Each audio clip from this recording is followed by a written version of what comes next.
Greetings and welcome to my dear Leo. This is Ron from Tarot of the Twin Sun. Welcome back. And for you newcomers, welcome. This is a reading designed for the energy of Leo in October 2020. It's a 9-card spread, and the Great Mirror is designed to essentially show you and help you to understand a narrative between you and a significant other. I also will use clarifiers and see challenges as to how the image unfolds. Basically, these are apparent images, and you can choose to take what you will and use it and apply it to your own particular storyline. Thanks for tuning in.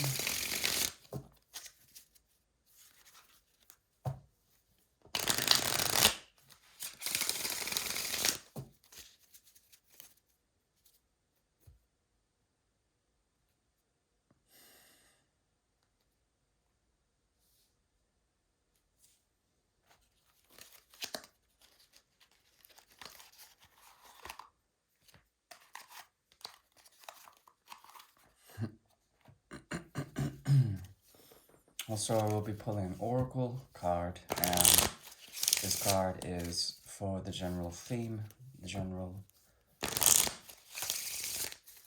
sort of totem for the reading.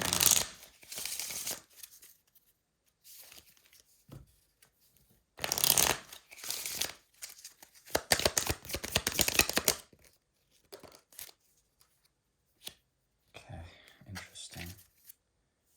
Okay, this is about escapism. Something here has to do with dissolution, trying to move away from a field of battle, from feeling like there is an utter loss of something, destruction around, or at least escaping that somehow by moving away with someone else or with yourself, or there's this feeling of running to avoid a problem, to avoid a disaster. But the thing is that this disaster has already happened. It's already occurred. It's in the past.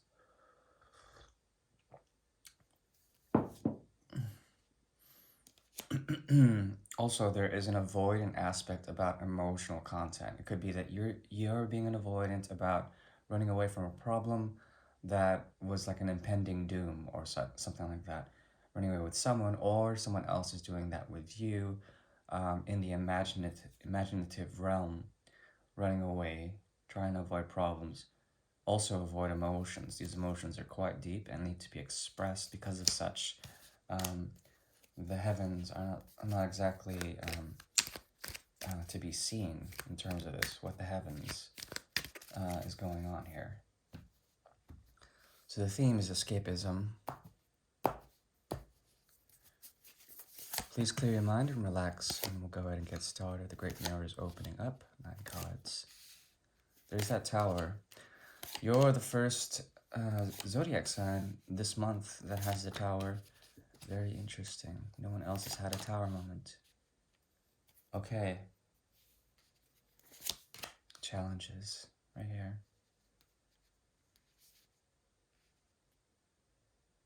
On your right. Okay.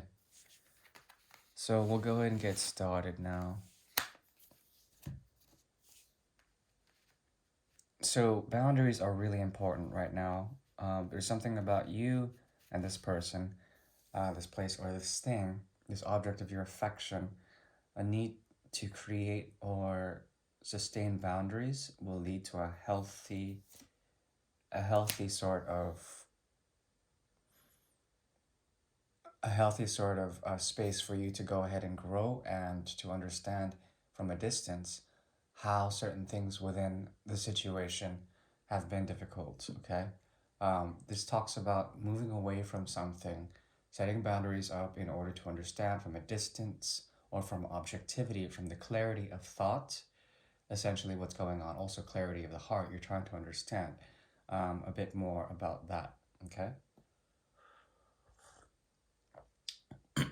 And likewise, the person that you're dealing with, the place or the thing, also doing the same thing. The object of your affection is doing the same thing.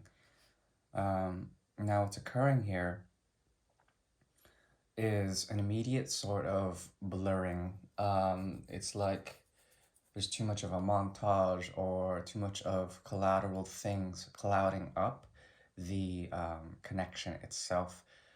This is done through the energy of Venus and Scorpio, addictions, memories, projections, extremities of options, and like trying to see what fits, what works, what you value in terms of depth.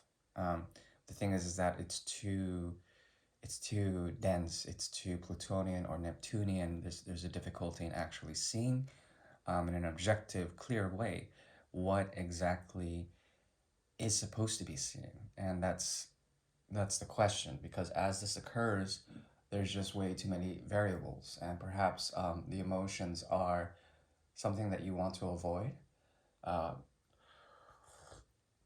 or something that this person wants to avoid, but they're the one thing that actually creates and sustains the connection. It's a very emotional one.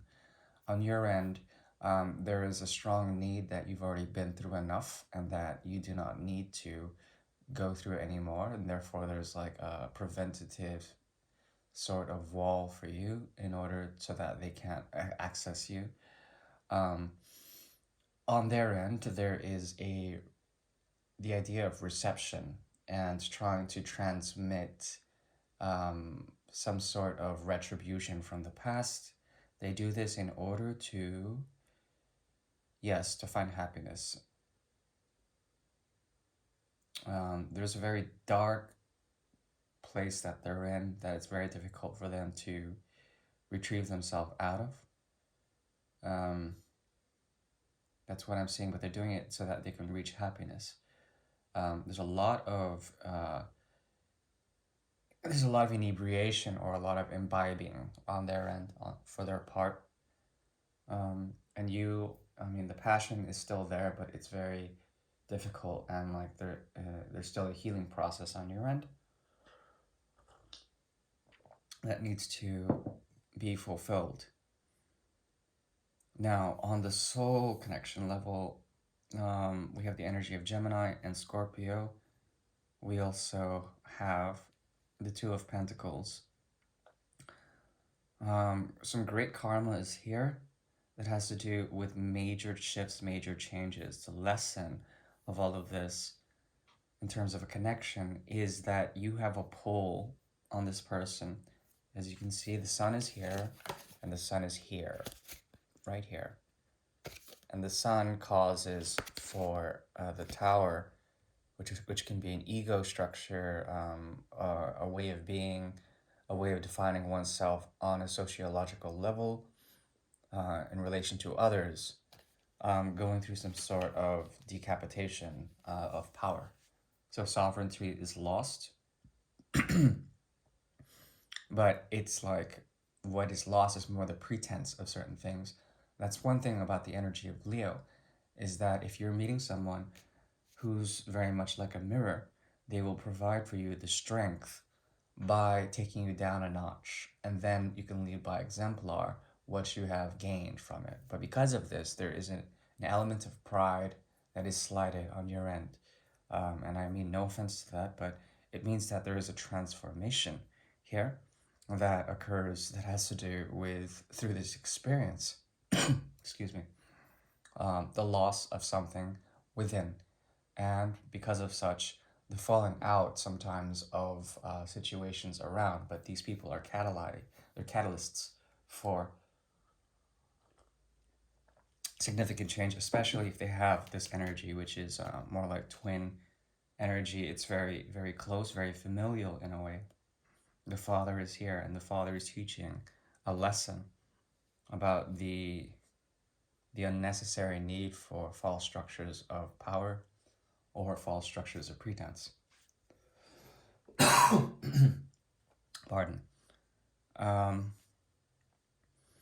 So that is what I'm seeing, and because of such, emotions are very much forgotten, or they're very much influencing, yes, the choice that needs to be made, the choice between one path or another. The choice is both reflecting two different beginnings, but being of the same sort of energetic input on both ends. So there's a strong sense that you and your significant other have chosen each other to sort of be options in the game of life. But that's the thing.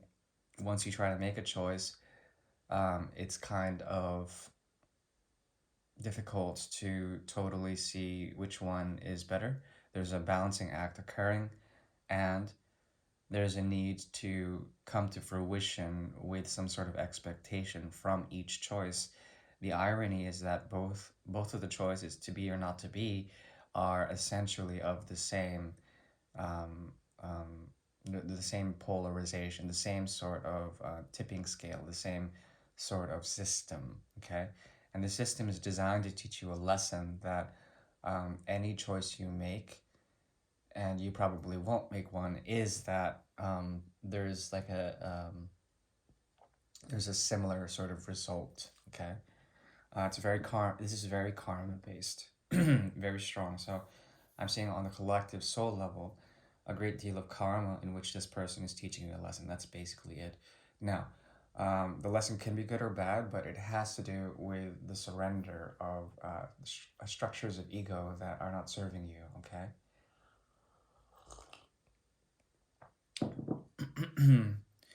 There's something about you that wants to become numb, and so do they. It's very strange. There's a numbing effect here, either through inebriation, through like taking cups and drinking them.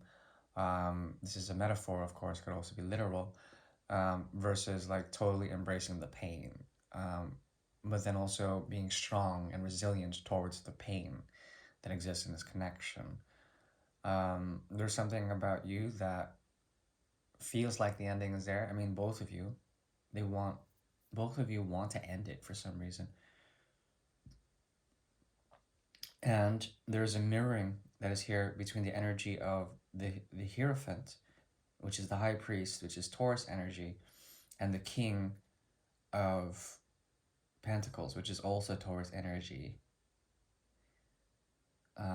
Very interesting, considering they both have to do with the second house and commitments to the second house, commitments to finance, commitments to the path of reasonable method when it comes to grounding and resources in the real world. Both of these are here, and it seems like there's stress or duress, especially fatigue and numbness on your end and their end, fatigue and not being able to handle this anymore. Stability is very much in question here, and it's sort of the one thing that's posing as an obstacle, especially for you, commitments to something that you think about often, whatever that is. It's empty. Um, Perhaps you think about your thoughts, and there's something about the Eight of Rods being here, meaning that communication wants to be had about the stability of things, being the bridge towards a type of commitment that has to do with the reopening of the heart. I think there's a hidden amount of passion that you have for this person. Also for them, there's a hidden offering that they want to offer. Okay, it's very steamy, and it bridges from the mundane, three dimension, the material world, to the more spiritual world, which I think might also be on your crown as well, might be in your thoughts. Um, yeah, so that's what I'm seeing, kind of esoteric. I hope this helps, my dear Leo. Thank you, and please take care. If you have any questions, please email me. Thank you. Bye bye.